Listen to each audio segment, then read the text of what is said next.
മനുഷ്യൻ ഈ ഭൂമിയിൽ തനിയെ ജീവിച്ച് തനിയെ അവസാനിച്ചു പോകാനുള്ളവനല്ല. രാഷ്ട്രത്തിന്റെയും ദേശത്തിന്റെയും ഭാഷയുടെയും ഒക്കെ അതിർവരമ്പുകൾക്കപ്പുറം പരസ്പരം മനസ്സിലാക്കാനും വിലയിരുത്താനും താങ്ങും തണലുമായി മാറാനും കഴിയുന്ന സാമൂഹിക വ്യവസ്ഥിതിയെ കുറിച്ചാണ് ഇസ്ലാം മനുഷ്യന്റെ മുമ്പിൽ സംസാരിക്കുന്നത്. അല്ലാഹു സുബ്ഹാനഹു വ തആല അള്ളാഹുവിന്റെ അടിമകൾ ഭൂമിയിൽ ഏത് മണ്ണിലായാലും അവരെ ഏകോപിപ്പിച്ച് നിർത്തുന്ന അള്ളാഹുവിന്റെ സൃഷ്ടികൾ എന്ന ഒരു അടിത്തറയെ നമുക്ക് മുമ്പിൽ പരിചയപ്പെടുത്തുന്നുണ്ട്. അഥവാ നാം നമ്മുടെ മാത്രം ജീവിതം കൊണ്ട് അവസാനിച്ചു പോകാനുള്ളവരല്ല. മറ്റൊരർത്ഥത്തിൽ പറഞ്ഞാൽ അള്ളാഹുവിന്റെ ദീൻ എന്ന് പറയുന്നത് വ്യക്തിപരമായ ജീവിതത്തിന്റെ ആനന്ദമല്ല.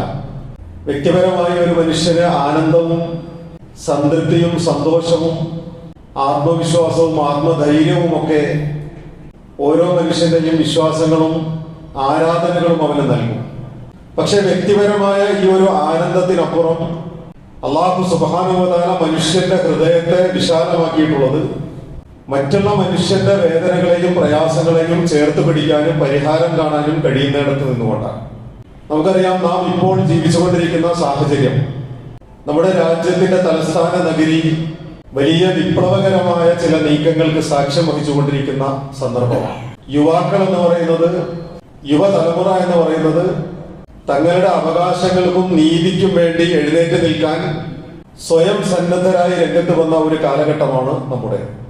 ഒരു വേള പലപ്പോഴും നാം നമ്മുടെ സമൂഹത്തിലെ ചെറുപ്പക്കാരെ കുറിച്ച് അല്ലെങ്കിൽ യുവാക്കളെ കുറിച്ച് തീർത്തും നിരാശാജനകമായ വർത്തമാനങ്ങൾ പലപ്പോഴും പങ്കുവെക്കാറുണ്ട്. നിങ്ങൾ ലഹരി ഇടപാടുകളെ കുറിച്ച് നോക്കിയാൽ ലഹരിക്ക് അടിമപ്പെട്ട സമൂഹത്തിലെ ഏറ്റവും കൂടുതൽ ആളുകൾ ആര് എന്ന് നോക്കിയാൽ അത് യൗവനത്തിന്റെ തീക്ഷ്ണതയിൽ നിൽക്കുന്ന ആളുകളായിരിക്കും. പലപ്പോഴും സമൂഹത്തിൽ നാം കാണുന്ന ക്രൈമുകൾ എടുത്ത് പരിശോധിച്ച് നോക്കിയാൽ അതിന്റെയും നല്ലൊരു ശതമാനം യുവാക്കളായിരിക്കും. ക്രൈം അല്ലെങ്കിൽ അതൊക്കെ മാറ്റിവെച്ചാൽ പോലും ഈ അടുത്ത കാലത്ത് വേൾഡ് കപ്പുമായി ബന്ധപ്പെട്ട് ലോകത്ത് ആകമാനം നടന്ന ആഘോഷ സമാനമായ സന്ദർഭങ്ങൾ വിലയിരുത്തിയാൽ ഫ്ലെക്സ് അടിച്ച് വെക്കുന്നത് ഉൾപ്പെടെയുള്ള ആഘോഷങ്ങളിൽ തങ്ങളുടെ സമ്പത്തും ആരോഗ്യവും വിനിയോഗിച്ച യുവാക്കളെ നമുക്ക് ധാരാളം കാണാൻ കഴിയും. പലപ്പോഴും അതിനെയൊക്കെ ശക്തമായ വിമർശനങ്ങൾക്ക് വിധേയമാക്കാറുണ്ട്. വേൾഡ് കപ്പിൽ മത്സരിക്കുന്ന ടീമുകൾക്ക് കിട്ടുന്ന പ്രതിഫലത്തിന്റെ മില്യൺ കണക്കിന് ഡോളറുകളുടെ വലിപ്പത്തെ കുറിച്ച് സംസാരിക്കും. പക്ഷെ വേൾഡ് കപ്പിൽ മത്സരിക്കുന്ന ടീമുകൾക്ക് വേണ്ടി വാതുവെപ്പുകളിലൂടെ ഓരോ നാട്ടിൻപുറങ്ങളിലും വെക്കട ഇതിനേക്കാൾ വലുത് എന്ന തലക്കെട്ടോടു കൂടിയൊക്കെ വെക്കുന്ന വലിയ വലിയ പണവും അധ്വാനവും ചിലവഴിച്ച പോസ്റ്ററുകളും മറ്റ് പ്രകാശന മാധ്യമങ്ങളും നമുക്ക് കാണാം. അപ്പോഴൊക്കെ ചിലപ്പോൾ ചില സമൂഹത്തിലെ ചില ആളുകൾ ചോദിക്കും, ഈ കുട്ടികൾക്ക് ഇങ്ങനെ അവർ വിനിയോഗിക്കുന്ന ഈ സംഖ്യയൊക്കെ അല്ലെങ്കിൽ അവരുടെ ഈ സമയവും ഈ അധ്വാനവും ഒക്കെ ക്രിയാത്മകമായ ചില സന്ദർഭങ്ങളിൽ വിനിയോഗിച്ചുകൂടെ എന്ന് ചോദിക്കാമോ? ആ ചോദ്യത്തിൽ ഗുണകാംക്ഷയുടെ ചില നല്ല വശങ്ങളുണ്ട്. എന്നല്ല, ആ ചോദ്യത്തിന്റെ അടിത്തറ തന്നെയും ഗുണകാംക്ഷയാണ്. പക്ഷേ പ്രിയമുള്ളവരെ, നമ്മൾ ആലോചിച്ചു നോക്കൂ, യുവാക്കൾ എന്ന് പറയുന്നത് യുഗശില്പികളാണ്.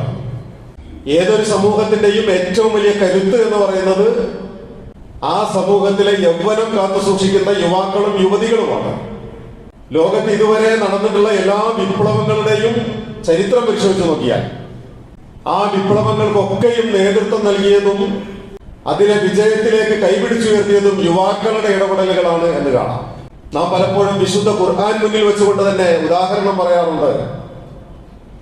മഹാനായ മൂസ അലൈഹിസ്സലാത്തു വസ്സലാം അള്ളാഹു നിങ്ങൾക്ക് വാഗ്ദാനം ചെയ്ത ഭൂമിയിലേക്ക്, വാഗ്ദത്ത ഭൂമിയിലേക്ക് നമുക്ക് പ്രവേശിക്കാം എന്ന് പറയുമ്പോ നീയും നിന്റെ റബ്ബും കൂടി യുദ്ധം ചെയ്യൂ, ഞങ്ങൾ ഇവിടെ ഇരിക്കാം എന്ന് പറയുന്ന ഒരു തലമുറയെ വിശുദ്ധ ഖുർആൻ പരിചയപ്പെടുത്തുന്നുണ്ട്. അഥവാ ഒരു പ്രവാചകൻ തങ്ങൾക്ക് നേതൃത്വം കൊടുത്ത ഘട്ടം, അല്ലാഹു സുബ്ഹാനഹു വ തആലയുടെ സഹായങ്ങൾ നേർക്കുനേരെ ചെങ്കടൽ പിളർന്നും ഫറോവയെ മുക്കിക്കൊന്നുമൊക്കെ നേർക്കുനേരെ അനുഭവിച്ച ഒരു സമൂഹം. ഇങ്ങനെ യാഥാർത്ഥ്യബോധത്തോടു കൂടി നിലകൊള്ളേണ്ടിയിരുന്ന ഒരു സമൂഹം. പക്ഷേ മൂസ അലൈഹിസ്സലാത്തു വസ്സലാമിനോട് പറയുന്നത്, നീയും നിന്റെ റബ്ബും പോയി യുദ്ധം ചെയ്യൂ, ഞങ്ങൾ ഇവിടെ ഇരിക്കാം, അവിടുത്തെ ജനങ്ങളെ നിങ്ങൾ പുറത്താക്കിയിട്ട് വരൂ, ഞങ്ങൾ ഇവിടേക്ക് വരാം. എന്തുകൊണ്ട് എന്ന് ആ വർത്തമാനത്തെ ചരിത്രം നിർദ്ധാരണം ചെയ്യുന്നുണ്ട്. എന്തായിരുന്നു അവർ അങ്ങനെ നിരാശാജനകമായ വർത്തമാനം പറയാനുള്ള കാരണം എന്ന് ചോദിച്ചാൽ, അവരുടെ കൂട്ടത്തിലെ ഏറ്റവും പ്രായം കുറഞ്ഞ മനുഷ്യൻ 40 വയസ്സിന് മുകളിൽ പ്രായമുള്ള ആളാണ്. ഏറ്റവും പ്രായം കുറഞ്ഞ അവരുടെ കൂട്ടത്തിൽ യുവാക്കൾ ഉണ്ടായിരുന്നില്ല. കാരണം ആൺകുട്ടികളൊക്കെ ജനിച്ചു വീഴുമ്പോൾ തന്നെ ഫിർഔൻ കൊന്നുകളഞ്ഞിരുന്ന ഒരു കാലഘട്ടത്തിൽ ആ കൊലയിൽ നിന്ന് രക്ഷപ്പെട്ട മനുഷ്യനാണ് മൂസ അലൈഹി സ്വലാത്തു വസ്സലാം. അപ്പൊ ബാക്കിയുള്ള ആളുകളെല്ലാം മൂസ അലൈഹി സ്വലാത്തു വസ്സലാമിനേക്കാൾ പ്രായക്കൂടുതലുള്ളവരാണ്. അഥവാ യൗവനത്തിനപ്പുറത്തേക്ക് കടന്നുപോയ ആളുകളെ സംബന്ധിച്ചിടത്തോളം തങ്ങളുടെ ആത്മധൈര്യം ചിലപ്പോൾ അവർ മാറ്റിവെക്കും. പക്ഷെ യുവാക്കൾ അങ്ങനെയല്ല. ഞാൻ പറഞ്ഞത്, നമ്മുടെ നാട്ടിൻപുറങ്ങളിൽ ഇങ്ങനെയൊക്കെ വലിയ ഫ്ലക്സുകളും ആഘോഷങ്ങളും ആസ്വാദനങ്ങളും ഒക്കെയായി നമ്മൾ യുവാക്കളെ കാണുമ്പോഴും നന്മയുടെ മാർഗത്തിലും മൂല്യത്തിന്റെ മാർഗത്തിലും എഴുന്നേറ്റ് നിൽക്കാൻ യുവാക്കൾ സന്നദ്ധരാണ് എന്നതാണ്. അതുകൊണ്ടാണ് അവകാശങ്ങൾക്ക് വേണ്ടി രാജ്യത്തിന്റെ തലസ്ഥാന നഗരിയിൽ അവർ എഴുന്നേറ്റ് നിൽക്കുന്നത്.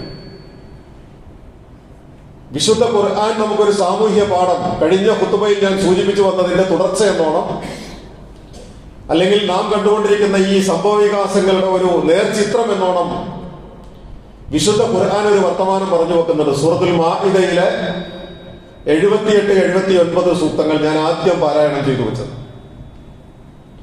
അല്ലാഹു സുബ്ഹാനഹു വ തആല പറഞ്ഞു വെക്കുന്നത്, ലുഇനല്ലദീന കഫറൂ മിൻ ബനി ഇസ്രായീല അലാ ലിസാനി ദാവൂദ വ ഈസ ഇബ്നു മറിയം. ദാവൂദ് അലൈഹിസ്സലാത്തു വസ്സലാമിന്റെയും ഈസ അലൈഹിസ്സലാത്തു വസ്സലാമിന്റെയും നാവുകൾ കൊണ്ട് ബനി ഇസ്രായേൽ വംശത്തിലെ നിഷേധികളായ ആളുകൾ ശപിക്കപ്പെട്ടിരിക്കും. ബനി ഇസ്രായേൽ വംശത്തിലെ നിഷേധികളായ ആളുകൾ എന്നവിടെ സൂചിപ്പിക്കുന്നത് അള്ളാഹുവിനെ നിഷേധിച്ചു എന്ന അർത്ഥത്തിലല്ല, ധിക്കാരം പ്രവർത്തിച്ചു എന്ന അർത്ഥത്തിലാണ്. അള്ളാഹുവിന്റെ നിയമത്തിന് പകരം മറ്റൊരു നിയമത്തെ ജീവിതത്തിന്റെ ഭാഗമാക്കി ഏറ്റെടുത്തു എന്ന അർത്ഥത്തിലാണ്. അപ്പോ ആ ജനതയെ ദാവൂദ് അലൈഹി സ്വലാത്തു വസ്സലാമിന്റെയും ഈസ അലൈഹി സ്വലാത്തു വസ്സലാമിന്റെയും നാവുകളിലൂടെ അല്ലാഹു സുബ്ഹാനഹു വ തആല ശപിച്ചിരിക്കുന്നു. എന്തുകൊണ്ട് എന്ന് ചോദിച്ചാൽ, ദാലിക ബിമാ അസ്സൗ വ കാനൂ യഅ്തദൂൻ, അവർ ധിക്കാരം പ്രവർത്തിച്ചത് കൊണ്ടും പരിധി വിട്ടുപോയത് കൊണ്ടുമാണ്.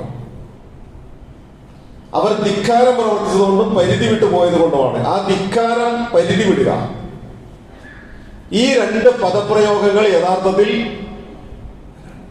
പിന്നെയും നമ്മൾ വിശദീകരിച്ചു നോക്കിയാൽ, കാനൂ ലാ യതനാഹൗന അൻ മുൻകരിൻ ഫഅലൂ, അവർക്കിടയിലെ കാര്യപ്പെട്ട ആളുകൾ എന്തെങ്കിലുമൊക്കെ തെറ്റുകൾ ചെയ്താൽ,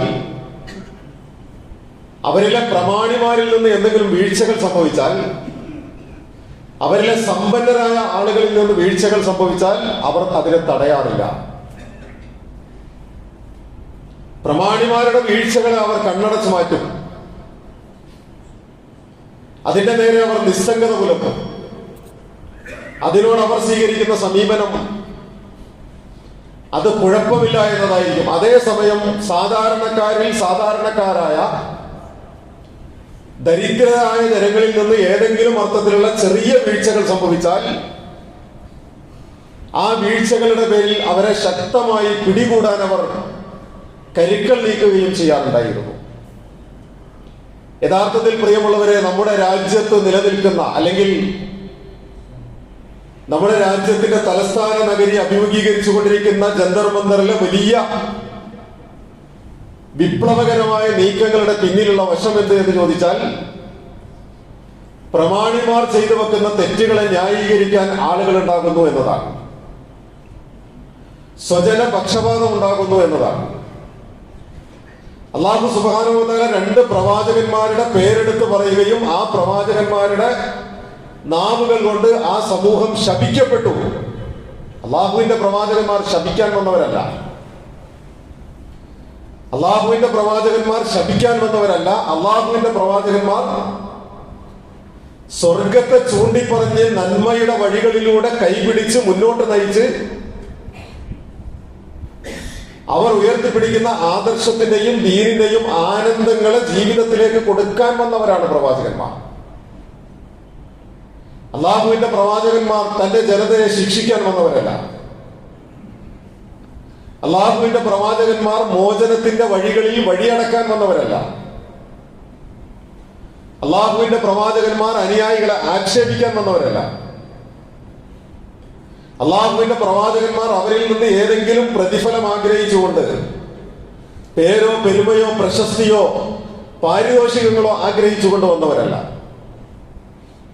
അള്ളാഹുവിന്റെ പ്രവാചകന്മാരുടെ മുമ്പിൽ തങ്ങൾക്ക് മുന്നിലുള്ള അനുയായികളുടെ സ്വർഗപ്രവേശനം എന്ന് പറയുന്ന മഹത്തായ ഒരു സ്വപ്നം മാത്രമാണ് ഉണ്ടായിട്ടുള്ളത്.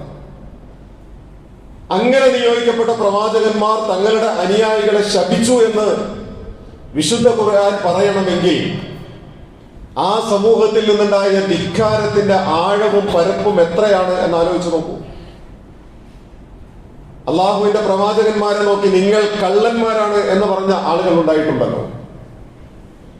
അള്ളാഹുവിന്റെ പ്രവാചകന്മാരെ നോക്കി നിങ്ങൾ ഭ്രാന്തന്മാരാണ് എന്ന് ആക്ഷേപിച്ചവരുണ്ടായിട്ടുണ്ട്. അള്ളാഹുവിന്റെ പ്രവാചകന്മാരോട് ഞങ്ങൾ നിങ്ങളെ കല്ലെറിയുമെന്നും നാട്ടിൽ നിന്ന് ആട്ടിയോടിക്കുമെന്നും കൊന്നുകളയുമെന്നും ഭീഷണിപ്പെടുത്തിയ ആളുകൾ ഉണ്ടായിട്ടുണ്ട്. അള്ളാഹുവിന്റെ പ്രവാചകന്മാരുടെ വീടുകൾക്ക് ചുറ്റും ആ പ്രവാചകന്മാരെ ഏതെല്ലാം വിധേന ദ്രോഹിക്കാൻ കഴിയുമോ അതിനു മാത്രം കരുനീക്കങ്ങൾ നടത്തിയ ആളുകൾ ഉണ്ടായിട്ടുണ്ട്. എന്നിട്ടും അള്ളാഹുവിന്റെ പ്രവാചകന്മാർ ശപിച്ചു എന്ന് വിശുദ്ധ ഖുർആൻ പറഞ്ഞിട്ടുണ്ട്. അള്ളാഹുവിന്റെ പ്രവാചകന്മാർ തങ്ങളുടെ സമൂഹത്തോട് സ്വീകരിച്ച നിലപാട് എന്തായിരുന്നു? ഓരോ പ്രതിസന്ധികളെയും നേരിടേണ്ടി വന്നപ്പോ ഓരോ പ്രവാചകന്മാരും തങ്ങളുടെ അനുയായികളുടെ കാര്യത്തിൽ ഗുണകാംക്ഷയോട് കൂടിയിട്ടേ സംസാരിച്ചിട്ടുള്ളൂ. മഹാനായ ലൂത്ത് അലൈഹി സ്വലാത്തു വസ്സലാമിന്റെ സമൂഹത്തെ സ്വവർഗാനുരാഗികളായ ലൈംഗിക അരാജകത്വത്തിന്റെ അശ്ലീലതയുടെ കൂത്തരങ്ങായി മാറിയ സമൂഹത്തെ നശിപ്പിക്കാൻ വേണ്ടി അള്ളാഹു സുബ്ഹാനഹു വ തആല അള്ളാഹുവിന്റെ മാലാഖമാരെ ചുമതലപ്പെടുത്തിയപ്പോഴും ഖലീലുല്ലാഹി ഇബ്രാഹിം അലൈഹി സ്വലാത്തു വസ്സലാം ചോദിക്കുന്നത്, അള്ളാഹുവെ ഒരവസരം കൂടി അവർക്ക് കൊടുത്തുകൂടെ, ഒരവസരം കൂടി അവർക്ക് കൊടുത്തുകൂടെ എന്ന് അവർക്ക് വേണ്ടി ജാമ്യം നിൽക്കാൻ അള്ളാഹുവിനോട് തർക്കിക്കാൻ സന്നദ്ധനാവുകയാണ് ഇബ്രാഹിം അലൈഹി സ്വലാത്തു. അതാണ് പ്രവാചകന്മാരുടെ മനസ്സ്. പക്ഷെ വിശുദ്ധ ഖുർആൻ പറയുന്നു, പ്രമാണിമാരായ ആളുകൾ, സമ്പന്നരായ ആളുകൾ, അധികാരവും കൈക്കരുത്തും കയ്യൂക്കുമുള്ള ആളുകൾ തെറ്റ് ചെയ്താൽ മിണ്ടാതിരുന്ന ആളുകളെ അള്ളാഹുവിന്റെ പ്രവാചകന്മാർ ശപിച്ചിരിക്കുന്നു. അവർ ധിക്കാരം പ്രവർത്തിച്ചു പോയിരിക്കുന്നു, അവർ പരിധി ലംഘിച്ചു പോയിരിക്കുന്നു. യഥാർത്ഥത്തിൽ എത്ര കരുത്തുറ്റ ഒരു സാമൂഹ്യ പാഠമാണ് വിശുദ്ധ ഖുർആൻ നമ്മുടെ മുമ്പിൽ പറഞ്ഞു വെച്ചത്. തിന്മയെ തടയാനും നന്മയെ കൽപ്പിക്കാനും കഴിയുന്ന ഒരു സമൂഹത്തെ വൽതകും മിൻകും ഉമ്മത്തുൻ യദഊന ഇലൽ ഖൈർ, നിങ്ങളിൽ നിന്നൊരു സമൂഹം ഉണ്ടാകണം, നിങ്ങളിൽ നിന്നൊരു സമൂഹം ഉണ്ടായേ മതിയാകൂ. യദഊന ഇലൽ ഖൈർ, നന്മയിലേക്ക് ക്ഷണിക്കുന്ന, ഖൈറായതിലേക്ക് ക്ഷണിക്കുന്ന, ശർറായതിൽ നിന്ന് ഖൈറായതിലേക്ക് ക്ഷണിക്കുന്ന ഒരു സമൂഹം ഉണ്ടാകണം. വയഅ്മുറൂന ബിൽ മഅറൂഫി വയൻഹൗന അനിൽ മുൻകർ, നന്മ കൽപ്പിക്കുകയും തിന്മ വിരോധിക്കുകയും ചെയ്യുന്ന ഒരു സമൂഹം ഉണ്ടാകണം. നന്മയെക്കുറിച്ച് വാചാലമാകാൻ കഴിയുന്ന, നന്മയെക്കുറിച്ച് നിരന്തരം സംസാരിച്ചു കൊണ്ടിരിക്കാൻ കഴിയുന്ന, നന്മയ്ക്ക് വേണ്ടി നിരന്തരം എഴുന്നേറ്റ് നിൽക്കാൻ കഴിയുന്ന ഉലൈക ഹുമുൽ മുഫ്ലിഹൂൻ, അവരാണ് വിജയികളായ ആളുകൾ. അപ്പൊ അവരാണ് വിജയികളായ ആളുകൾ എന്ന് വിശുദ്ധ ഖുർആൻ പറഞ്ഞാൽ അതിനൊരു മറുവായനയുണ്ടല്ലോ, അതിനൊരു മറുവശമുണ്ടല്ലോ. നന്മ കൽപ്പിക്കാത്ത മനുഷ്യനാരാ? തിന്മ തടയാത്ത മനുഷ്യനാരാ? തിന്മയുടെ നേരെ മൗനം പാലിച്ചുകൊണ്ടിരിക്കുന്ന മനുഷ്യനാരാ? അവൻ പരാജയപ്പെട്ടു പോയവനാണ്. നന്മ കൽപ്പിക്കുന്നവൻ വിജയിച്ചവനാണ് എങ്കിൽ നന്മ കൽപ്പിക്കാതെ മൗനമായിരിക്കുന്ന, തിന്മ കാണുമ്പോ മൗനമായിരിക്കുന്ന മനുഷ്യൻ ഊമയായ പിശാച്. അങ്ങനെയാണ് ഹബീബായ റസൂൽ തിരുമേനി സല്ലല്ലാഹു അലൈഹി വസല്ലം പഠിപ്പിച്ചത്. അതല്ല, നന്മ കൽപ്പിക്കുകയും തിന്മ വിരോധിക്കുകയും ചെയ്യേണ്ട സമയത്ത് ആ വർത്തമാനത്തെ പറയാനുള്ള തന്റെ ഇടവും ചങ്കുറപ്പും കാണിക്കുന്ന മനുഷ്യൻ അഫ്ളലുൽ ജിഹാദ് നിർവഹിച്ച മനുഷ്യനാണ്, ഏറ്റവും ശ്രേഷ്ഠമായ ജിഹാദ് നിർവഹിച്ച മനുഷ്യനാണ്. അപ്പൊ നമ്മെ സംബന്ധിച്ചിടത്തോളം നാം ജീവിച്ചുകൊണ്ടിരിക്കുന്ന ഏത് കാലഘട്ടത്തിലും ഏത് സമൂഹത്തിലും സമൂഹ നിർമ്മിതിയിൽ അല്ലാഹു സുബ്ഹാനഹു വ തആല ഏൽപ്പിച്ചു തന്ന ചില ദൗത്യങ്ങളുണ്ട്. വിശുദ്ധ ഖുർആൻ അതീവ ഗൗരവത്തോടുകൂടി ഏറ്റവും കൊച്ചു വർത്തമാനം നമ്മളോട് പറഞ്ഞത് വൽ അസ്ർ ഇന്നൽ ഇൻസാന ലഫീ ഖുസ്ർ. നമ്മളിൽ ആർക്കാണ് ഈ അധ്യായം അറിയാത്തത്? വൽ അസ്ർ, കാലം സാക്ഷിയാണ്. നിങ്ങൾ ഓരോ കാലവും എടുത്ത് നോക്കിക്കോളൂ. ആ കാലം നിങ്ങളുടെ മുമ്പിൽ വരച്ചു വെച്ചിട്ടുള്ള, നിങ്ങളുടെ മുമ്പിൽ ഉയർത്തിപ്പിടിച്ചിട്ടുള്ള സാക്ഷ്യപത്രങ്ങളുണ്ട്. ആ സാക്ഷ്യപത്രങ്ങളിൽ എന്താണ് ഏറ്റവും വലിയ സാക്ഷ്യപത്രം എന്ന് ചോദിച്ചാൽ ഇന്നൽ ഇൻസാന ലഫീ ഖുസ്ർ, മനുഷ്യരൊക്കെ നഷ്ടം വന്നു പോയിരിക്കുന്നു എന്ന സാക്ഷ്യപത്രമാണ്. മനുഷ്യർക്കൊക്കെ നഷ്ടം വന്നു പോയിരിക്കുന്നു. അപ്പൊ നഷ്ടം വന്നുപോയ മനുഷ്യരുടെ സാക്ഷ്യപത്രം ഉയർത്തിപ്പിടിക്കുമ്പോ വിജയിച്ചവരുടെ സാക്ഷ്യപത്രവും നമുക്ക് മുമ്പിൽ അല്ലാഹു സുബ്ഹാനഹു വ തആല പറഞ്ഞു. ആ വിജയിച്ചവരാര് എന്ന് ചോദിച്ചാൽ ഇല്ലല്ലദീന ആമനു വ അമിലു സ്വാലിഹാത്ത് വതവാസൗ ബിൽ ഹഖി വതവാസൗ ബിസ്സബ്ർ. വിശ്വസിക്കുകയും സൽക്കർമ്മങ്ങൾ കൊണ്ടു നടക്കുകയും ചെയ്ത ആളുകളാണ്. സൽക്കർമ്മങ്ങൾ ഒരുപാട് ചെയ്യുന്ന മനുഷ്യനായാൽ പോരാ, വിശ്വാസത്തിന്റെ അടിത്തറ ഉണ്ടാകണം. വിശ്വാസത്തിന്റെ അടിത്തറ മാത്രമുണ്ടായി ഒതുങ്ങിയിരുന്നാൽ പോരാ, സൽക്കർമ്മങ്ങൾ ഉണ്ടാകണം. രണ്ടും ഒരുപോലെ കൂടിച്ചേർന്ന് വരുമ്പോൾ മാത്രമാണ് പ്രിയമുള്ളവരെ സത്യവിശ്വാസികൾക്ക് വിജയിക്കാൻ കഴിയുക. മാത്രമല്ല, ആ വർത്തമാനം പറഞ്ഞിടത്ത് എന്തുകൊണ്ട് ആലോചിച്ച് നോക്കൂ. നിങ്ങൾ വിശ്വാസികളായാൽ മതി, സൽക്കർമ്മങ്ങൾ ആചരിച്ചാൽ മതി എന്ന് പറഞ്ഞാൽ മതിയായിരുന്നു. പക്ഷെ അല്ലാഹു സുബ്ഹാനഹു വ തആല അവിടെ കാലം സാക്ഷി എന്ന് പറഞ്ഞ ആ കാലത്തിലേക്ക് ചേർത്ത് വെക്കുന്നത് വതവാസൗ ബിൽ ഹഖി വതവാസൗ ബിസ്സബ്ർ എന്നതുകൂടിയാണ്. പരസ്പരം ഉപദേശിച്ച കുറെ മനുഷ്യരുണ്ട്. പരസ്പരം ഉപദേശിച്ച മനുഷ്യർ ഏകപക്ഷീയമായി ഉപദേശിച്ചവരല്ല. ഏകപക്ഷീയമായ ഉപദേശങ്ങൾക്ക് വലിയ പ്രസക്തിയുമില്ല. എല്ലാ കാലവും ഇങ്ങനെ ചില ആളുകൾ ഉപദേശിക്കാൻ മാത്രമായിട്ട് നിൽക്കുക, എല്ലാ കാലവും ഉപദേശങ്ങൾ കേൾക്കാൻ ഇങ്ങനെ മൗനമായിട്ടിരിക്കാൻ കുറെ ആളുകളുണ്ട്. അതല്ല ഇസ്ലാം. പരസ്പരമുള്ള ഉപദേശങ്ങളാണ്. ഒരുപക്ഷെ ഞാൻ നിങ്ങളെ ഉപദേശിക്കുമ്പോ, നിങ്ങളുടെ മുമ്പിൽ നന്മയെ കുറിച്ച് പറയുമ്പോ എന്നോട് പറയേണ്ട ചില നന്മകൾ നഷ്ടപ്പെട്ടു പോയ അവസരം എന്റെ ജീവിതത്തിൽ ഉണ്ടാക്കാം. അതാരെന്നോട് പറയും? അവിടെയാണ് വിശുദ്ധ ഖുർആന്റെ ഈ അധ്യാപനത്തിന്റെ പ്രസക്തി എന്ന് പറയുന്നത്. അത് നമ്മുടെ സമൂഹത്തെ തേച്ച് മിനുക്കിയെടുക്കുന്ന ഒരു പ്രക്രിയയാണ്. അഥവാ നമുക്കൊരു സാമൂഹ്യ ബാധ്യതയുണ്ട്. ആ സാമൂഹ്യ ബാധ്യതയെ അല്ലാഹു സുബ്ഹാനഹു വ തആല നമ്മോട് പറഞ്ഞു വെക്കുന്നത് നിങ്ങളുടെ ആരാധനാ കർമ്മങ്ങൾ കൊണ്ടും പ്രാർത്ഥനകൾ കൊണ്ടും ദിക്റുകൾ കൊണ്ടും ദുആകൾ കൊണ്ടും നിങ്ങളുടെ വ്യക്തിപരമായ ജീവിതത്തെ ആനന്ദത്തിന്റെയും ആസ്വാദനത്തിന്റെയും തലത്തിലേക്ക് കൊണ്ടുവരുന്നതല്ല ഇസ്ലാം.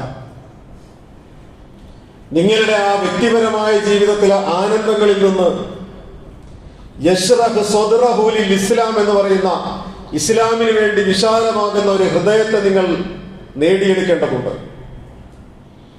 ആ ഇസ്ലാമിന് വേണ്ടി വിശാലമാകുന്ന ഹൃദയത്തിൽ നിന്നുകൊണ്ടാണ് നിങ്ങൾക്ക് നിങ്ങളുടെ സമൂഹത്തെ മുന്നോട്ട് നയിക്കാൻ കഴിയുക. നിങ്ങളൊരു സോഷ്യൽ എഞ്ചിനീയറിംഗിന് വേണ്ടി തെരഞ്ഞെടുക്കപ്പെട്ട വൽതകും മിൻകും ഉമ്മത്തുൻ യദ്ഊന ഇലൽ ഖൈർ, നന്മയിലേക്ക് വിളിക്കാൻ വേണ്ടി അല്ലാഹു സുബ്ഹാനഹു വ തആല എഴുന്നേൽപ്പിച്ചു നിർത്തിയ ഒരു സമൂഹമാണ്. ആ നന്മകൾ തആവനു അലൽ ബിർരി വത്തഖ്വ വലാ തആവനു അലൽ ഇസ്മി വൽ ഉദ്വാൻ. നിങ്ങൾ നന്മയുടെയും പുണ്യത്തിന്റെയും തഖ്വയുടെയും കാര്യത്തിൽ അതേത് മനുഷ്യനായിക്കൊള്ളട്ടെ, ഏത് സമൂഹമായിക്കൊള്ളട്ടെ, നിങ്ങൾ കൂടി അതിന് കൈത്താങ്ങായിട്ടുണ്ടാകണം. നമ്മുടെ സമൂഹത്തിൽ വ്യത്യസ്ത കാറ്റഗറിയിലുള്ള മനുഷ്യരുണ്ട്. ചില ആളുകൾ ജീവിക്കുന്ന ചുറ്റുപാടിൽ അവരുടെ കാലുകൾ ചെരുപ്പിനൊപ്പിച്ച് മുറിച്ചു മാറ്റുന്നവരാണ്.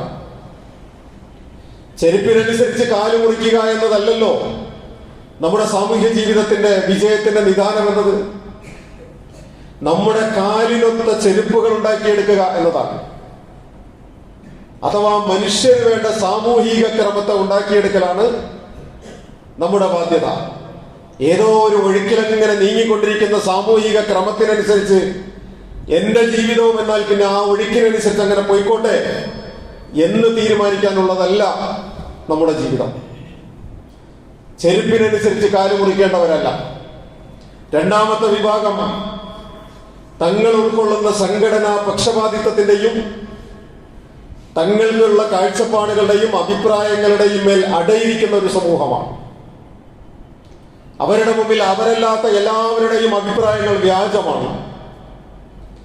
അവരല്ലാത്ത എല്ലാവരുടെയും ജീവിത നിലവാരവും ജീവിത കാഴ്ചപ്പാടുകളും പരാജയമാണ്. ഞാൻ പറയുന്നതും എന്റെ വിശ്വാസവും മാത്രമാണ് ശരിയെന്ന് കരുതി പോകുന്ന ആളുകളുണ്ട്. വിശുദ്ധ ഖുർആൻ സൂറത്തുൽ കഹ്ഫിന്റെ അവസാന ഭാഗം ചോദിച്ചതുപോലെ കർമ്മങ്ങളൊക്കെയും നഷ്ടപ്പെട്ടു പോയ ആളുകൾ ആരാണെന്ന് ഞാൻ പറഞ്ഞു തരട്ടെ. കർമ്മങ്ങളൊക്കെ നഷ്ടപ്പെട്ടു പോയിരിക്കുന്നു. ഒരുപാട് കർമ്മങ്ങൾ ചെയ്തവരാണ്, പക്ഷെ നഷ്ടപ്പെട്ടു പോയിരിക്കുന്നു. ആരാണവർ? യഹ്സബൂന അന്നഹും യുഹ്സിനൂന സുൻആ. അവര് ചെയ്യുന്നതൊക്കെ ശരിയാണ് എന്ന് വിചാരിച്ച ആളുകളാണ്. അവര് ചെയ്യുന്നതൊക്കെ ശരിയാണ്, അവരല്ലാത്തവർ ചെയ്യുന്നതൊക്കെ തെറ്റാണ് എന്ന് വിശ്വസിച്ചു പോകുന്ന ആളുകൾ. മൂന്നാമത്തെ വിഭാഗം ആരെങ്കിലുമൊക്കെ വന്ന് സമൂഹത്തിന്റെ പ്രശ്നങ്ങളിൽ പരിഹാരം കാണട്ടെ, ഞാൻ എന്തിനതിൽ ഇടപെടണം, ഞാൻ എന്റെ ജീവിതം, എന്റെ കുടുംബം, ഞാൻ ആർക്കും ഗുണത്തിനുമില്ല ദോഷത്തിനുമില്ല. നിങ്ങൾ ഗുണത്തിനുണ്ടായേ പറ്റൂ. നിങ്ങൾ ദോഷത്തിനുണ്ടാകാതിരിക്കുക എന്നതും ഗുണത്തിനുണ്ടാവുക എന്നതും അള്ളാഹുവിന്റെ തീരുമാനമാണ്.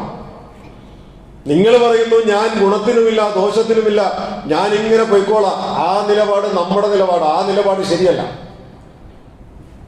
അല്ലാഹു സുബ്ഹാനഹു വ തആല പറയുന്നത് നിങ്ങൾ ഗുണത്തിനുണ്ടാകണം, ഗുണത്തിന് വേണ്ടി കൊണ്ടുവന്ന ഒരു സമൂഹമാണ് നിങ്ങൾ. പിന്നെന്തിനാണ് നിങ്ങൾ ഗുണത്തിനും ദോഷത്തിനുമില്ല എന്ന് പറഞ്ഞ് നിസ്സംഗരായി മാറി നിന്നിട്ട് ആരെങ്കിലും വന്നിട്ട് ഈ സമൂഹത്തെ രക്ഷപ്പെടുത്തട്ടെ എന്ന് കാത്തിരിക്കുന്നത്? അത് നിങ്ങളുടെ കാഴ്ചപ്പാടുകളിലും നിങ്ങളുടെ നയരൂപീകരണത്തിലും സംഭവിച്ചു പോയ വ്യതിയാനമാണ് എന്ന് വിശുദ്ധ ഖുർആൻ നമ്മെ ബോധ്യപ്പെടുന്നു. ഇനി ഇതിലൊന്നിലും ഇടപെടാതെ റീൽസുകളുടെയും ആനന്ദങ്ങളുടെയും കളിതമാശകളുടെയും വിനോദങ്ങളുടെയും ഒരു ലോകത്ത് വ്യാപിച്ചുകൊണ്ടിരിക്കുന്ന ആളുകളുണ്ട്. അവരൊന്നും അറിഞ്ഞിട്ടില്ല.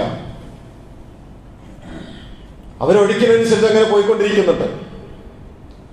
അവരിലേക്ക് ബാധിച്ചിട്ടില്ലാത്തയിടത്തോളം നമ്മൾ പലപ്പോഴും കഴിഞ്ഞ ഖുതുബയിൽ ഞാൻ പറഞ്ഞു വെച്ചതുപോലെ നമ്മൾ അനുഭവിച്ചിട്ടില്ലാത്ത ജീവിതങ്ങളൊക്കെയും നമുക്ക് കെട്ടുകഥകളാണ് എന്ന് പറയുന്നത് പോലെ അവരിലേക്ക് അനുഭവങ്ങൾ വന്ന് ചേരുന്നത് വരെ അവർ കണ്ണടച്ച് ഇരുട്ടാക്കിയതുപോലെ മുന്നോട്ട് പോകുന്ന ആളുകളാണ്.